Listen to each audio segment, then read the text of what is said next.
How did the three estates structure feudal society? Imagine a world where society is divided into just three main groups, each with its own roles and rules. This was the reality of feudal society in medieval Europe, especially in France. The system was built on a strict hierarchy that shaped daily life and economic activity. The first group was the clergy, or the church leaders. They were responsible for spiritual matters, running churches, and providing education and charity. They owned large amounts of land and were mostly exempt from taxes, giving them significant influence. Their power extended beyond religion into politics and culture, helping to legitimize kings and rulers. Next came the nobility or aristocrats. These were the landowners with titles like duke, count, or baron. They controlled vast areas of land, collected rents and fees from peasants, and often served as military leaders. Nobles enjoyed privileges such as exemption from many taxes and the right to administer justice on their lands. Wealthy commoners could sometimes buy into the nobility, but it was rare and expensive. The third group was everyone else: peasants, artisans, merchants, and laborers. They made up the majority of the population, often over 95%. These people worked the land, produced goods, and paid taxes to both the church and the nobles.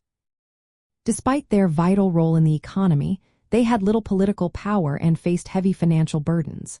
From a capitalist point of view, this system was very rigid. People were born into their estate and rarely moved up or down the social ladder. Economic activity was based on tradition and privilege, not market forces. The nobles and clergy controlled most resources and wealth, while the commoners, who created most of the wealth, had few chances to benefit from their work. This setup kept economic and political power in the hands of a small elite, making it hard for new ideas or businesses to grow. Taxes and dues drained resources from workers and farmers, limiting their ability to save or invest. Markets were not open or competitive. Instead, they served the interests of the privileged classes. This contrasts sharply with capitalism, which encourages free trade, private property, and merit-based success. Capitalism works best when individuals can freely exchange goods, invest, and earn from their efforts. The feudal system, with its fixed hierarchy and privileges, often held back economic growth and individual opportunity. When the French Revolution ended feudal society, it opened the door to new ideas about economic freedom and personal advancement.